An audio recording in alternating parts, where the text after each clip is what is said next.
Dante's Inferno, Canto 25. After speaking, the thief emphatically thrust both fists in the air, middle fingers extended, and shouted, "Take this, God, it's just for you." I considered the snakes to be close friends. The moment one wound itself tightly around his neck, as if to say enough already with the talking. Another snake rebound his arm behind his back, then worked its way between his legs and riveted itself so tightly in front he couldn't move a finger. Pistoia, Pistoia, why don't you just decide to burn yourself to ash and end it all?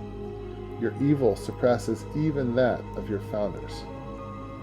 In all the dark circles of hell, I saw no one else this arrogant towards God, not even the one who Humpty Dumptied off the walls of Thebes. The thief then fled in silence, after which an enraged centaur blistering in, shouting, "Where's the unripened sinner?" The Marima thicket doesn't have as many snakes as those that covered his haunches from tail to where he began to be human. On his shoulders, just behind his neck, crouched a fire-breathing dragon, his wings outstretched. My teacher said, "That's Cacus, who more than once spilled a lake of blood in a cave at the foot of Mount Aventar. He doesn't travel the same path as his brothers because of his cunning theft of the cattle herd he came across in his neighborhood. For this, his conniving ways were ended by the bludgeoning club of Hercules, who struck him 100 times, though it only took 10 to kill him." While he was still speaking, the centaur ran past. 3 spirits had made their way over and were standing beneath us. Neither of us had been aware of them until they shouted up, "Who are you?" At which point we stopped and focused entirely on them. I didn't recognize any of the 3, but, as sometimes occurs by chance, one happened to mention a name, saying, "Where can Canto be?" I laid my finger nose to chin across my lips as a sign to my teacher to stay silent and listen. Reader, if you find that I'm about to tell you hard to wrap your mind around, it's no wonder. Even I who saw it can barely believe it. I watched, eyebrows raised in amazement, as a huge 6-legged lizard darted up the front of one of velcroed itself to him. With its 2 middle feet, it dug into his belly.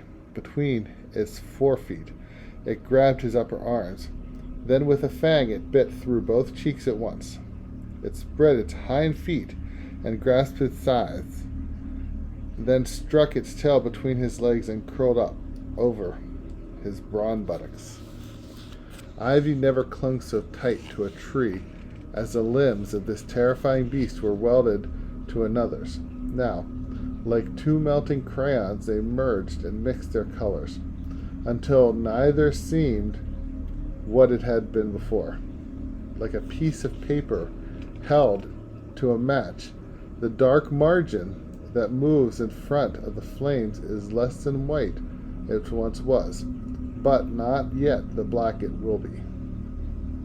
The other 2 who'd stood there staring shouted, "Whoa, Agnello! You should see yourself. You are no longer 2, but not yet 1. The 2 heads that just then fused, and the features of the face became a blend of 2 beings who were both lost.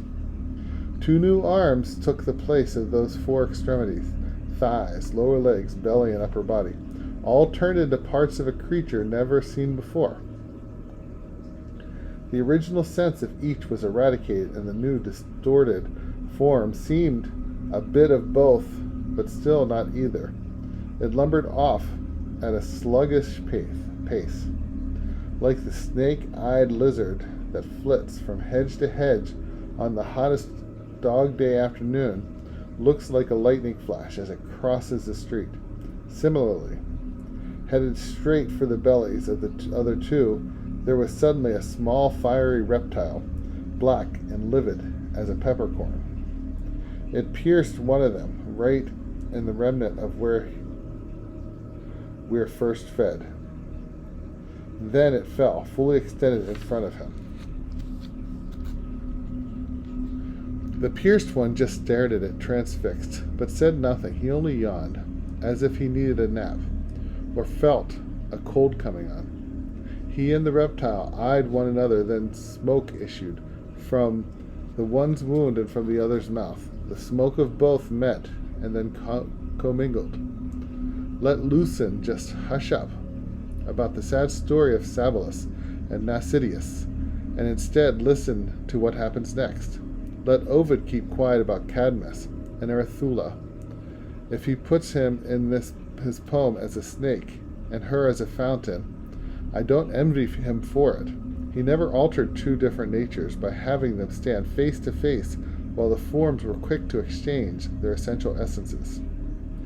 The meeting of corresponding parts went like this. The reptile divided its tail into two tines, while the wounded one drew its feet together. The man's lower legs and thighs stuck to each other so completely and that soon there was no visible seam. The divided tail took the shape of the legs, and the other was just losing. The one's skin turned soft, while the other's was becoming enameled. I watched while the man's long arms retracted into his armpits. In turn, the creature's short forelegs lengthened in direct proportion. Then the lizard's hind feet twisted together, becoming that member of a man keeps hidden behind a zipper.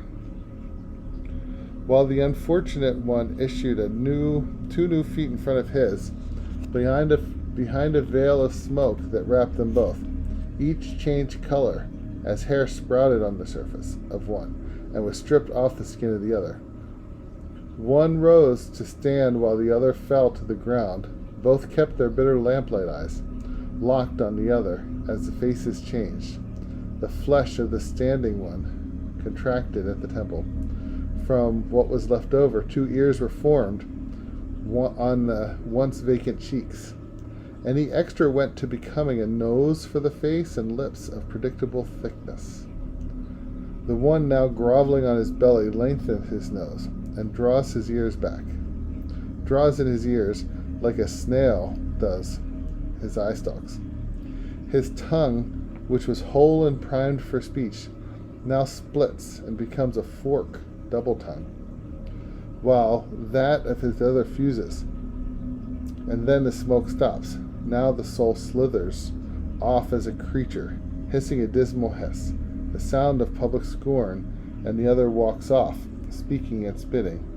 He turned his new-formed shoulder into a third, and said, I want Buosco to slither down the road on its belly like I had to. That's how I saw the trash of the seventh circle shift and transmute. If I've gone on too long, blame it on the novelty of what I witnessed. And though my eyes were confused and my mind admittedly bewildered, the two couldn't slip out so undetected, but that I was able to identify Pigeon Gate Puccio as the third man. He alone in the group of the three remained unchanged. The other was the one. You, the town of Gaville, still wishes it had never known.